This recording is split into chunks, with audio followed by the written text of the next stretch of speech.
শিগগিরই বড় ধরনের আন্দোলনে নামবে বিএনপি, তার প্রস্তুতি চলছে বলে জানিয়েছেন দলটির মহাসচিব মির্জা ফখরুল ইসলাম আলমগীর। এ নিয়ে সরকার বিরোধী দলগুলোর সাথে আলোচনা চলছে বলেও জানিয়েছেন তিনি। দেশের স্বাধীনতা এবং গণতন্ত্র রক্ষার সংগ্রামে তরুণ সমাজে এগিয়ে আসার আহ্বান জানান তিনি। রাজধানীর সেগুনবাগিচায় ডিআরইউতে আলোচনা সভায় এসব কথা বলেন মির্জা ফখরুল ইসলাম আলমগীর। আব্দুল আহাদের একটি প্রতিবেদন।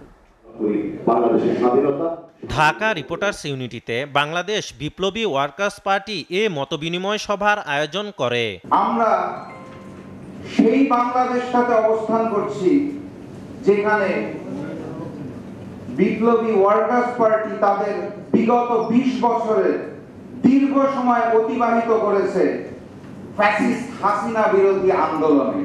সভায় সরকার পতনের আন্দোলন কিভাবে আরো বেগবান করা যায় তা নিয়ে নানা পরামর্শ তুলে ধরে সরকারের সমালোচনা করেন বক্তারা।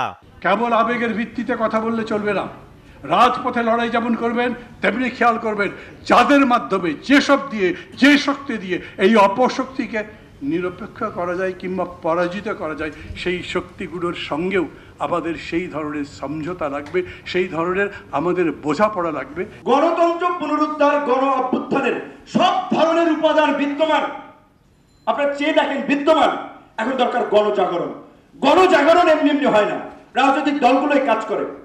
কতিপয় ব্যবসায়ী পুরো রাষ্ট্র ক্ষমতা ব্যবহার করে ধন সম্পদ আহরণের একটা হাতিয়ার হিসেবে রাষ্ট্রকে ব্যবহার করছে এবং শেখ হাসিনা প্রধানমন্ত্রী হিসেবে এই পুরো কর্মকাণ্ডটার সভাপতিত্ব করছেন।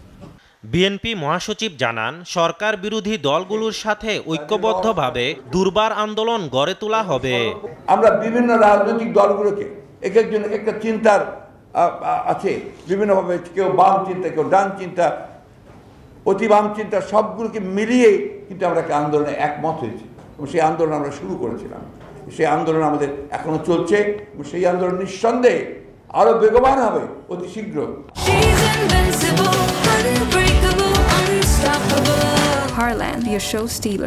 দেশে একদিকে রাজনৈতিক সংকট, আরেকদিকে অর্থনৈতিক সংকট চলছে বলে দাবি করেন মির্জা ফখরুল ইসলাম আলমগীর।